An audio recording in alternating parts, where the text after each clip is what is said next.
your hand off that remote control. I'm Brian Whitehead, and you're watching The Final Word. I love him so much.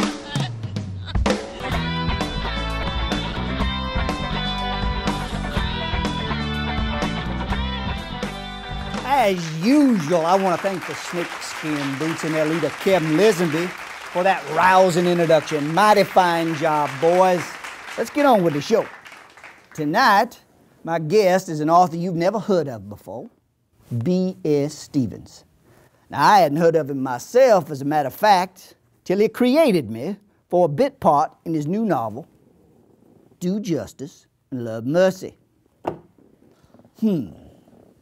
B.S. So do you get a lot of flack over that initial thing? Well, Whitehead, to be perfectly honest, most people call me Brad. My mom was warned by one of her aunts not to give me those initials, but she did it anyway. Well, it's got a nice ring to it. Bullshit Stevens. Nice flow. Thanks. Well, let's get to it. This first book of yours, Do Justice and Love Mercy. It's quite a read. Thanks for sticking me in there. Not a problem. Now, since I'm in it, I'm pretty well acquainted with the storyline, but could you elaborate a bit for the audience? The impetus for the whole story is a man named Clark Fuller, who's just fed up with his life. He's tired of being good. He's tired of other people getting to be bad. I guess you could look at it as if Clark were the older brother in the story of the prodigal son. So is this a religious story?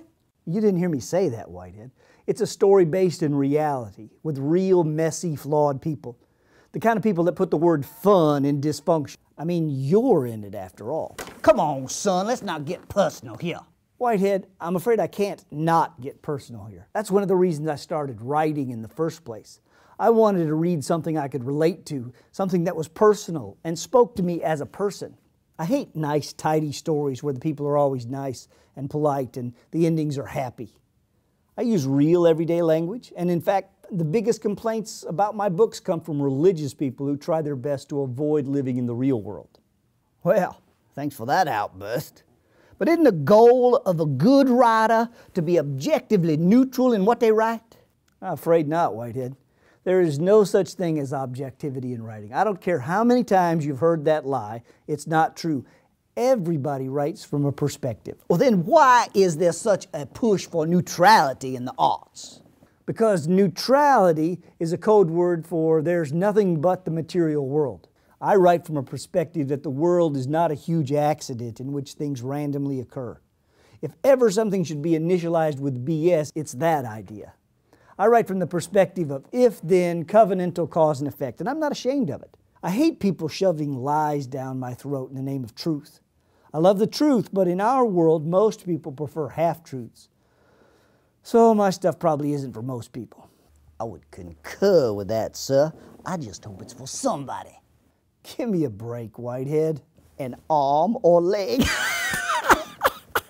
Seriously, let's get back to the story. Okay, so there's this grumpy guy who's unhappy with his life. Now that sounds like a real captivating reading. People are gonna fall asleep before my scenes even show up. Watch it now. I put you in the book, I can write you out of existence. Clark is just where the story begins. He comes to the point where he decides to take justice into his own hands. So he takes 3 people hostage, Avery, Roxy, and Eileen. The story begins there, and then it works its way through those people's lives for a while. Well, can you tell me why on earth you thought you had to tell a story 4 times at the beginning? Hey, don't give everything away. Man, I can't believe you. Anyway, the first 4 chapters relay the hostage situation from the perspective of the narrator and 3 hostages. Well, I read a review on Amazon that likened this here book to like a concept album, kind of like Pink Floyd's The Wall. It's kind of like a series of short stories all tied together around a central theme. Well, I guess you're referring to the only review of the book so far. Until I read that, I hadn't really thought about it like that. I mean, I don't want my characters to be cookie-cutter cutouts. I want them to have depth. I want them to have their own narrative within the narrative of the main story. I want readers to make friends or enemies with the characters in the book. Well, now the story takes place in a town called Corpus Christi, Tennessee. Is there such a place? Well, if there is, I didn't know about it. If you've lived in Nashville for long, you may recognize some of the places, but there are also a lot of references to my hometown, Pekin, Illinois. The Hole in the Wall Bar, Roxy's Bowling Alley, stuff like that. That came from Pekin. I like to use names that I'm familiar with when I write, not because I'm picturing them in my head or anything, but because it gives me a sense of familiarity. Well, what I'd like is to get a little clear picture of where I live, if you don't mind. That's a little sketchy in the book. And while you're at it, I'd like a nice, young, good-looking wife, if you don't mind. I mean, I kind of got gypped on the extracurricular activity area of life, if you know what I mean. You haven't reached the end of the race yet, Whitehead. Who knows what'll happen? Well, I don't feel comfortable sleeping in a strange place. Find me a familiar spot so I can get some rest, will you? You're something, you know that? I'm beginning to think that I am the creation of a madman. Can we get back to how you steal the names of places for your book? It's not stealing. Come on, I do the same thing with the names of people that I do with places. I use names that have been a part of my life. The actions in the books have nothing to do with the names, but it helps me write. Now, I will admit it tends to make my family a little nervous. For instance, like you're named after my adopted Nashville dad, whose name is Whitehead. But you're not made in his image. I just used the name to take me in a new direction. So you're telling me I have a second-hand name? Not at all. Didn't you hear what I just said? The name is you, really, just you. Yeah, the more I talk to you, the less I'm beginning to believe in your creative genius.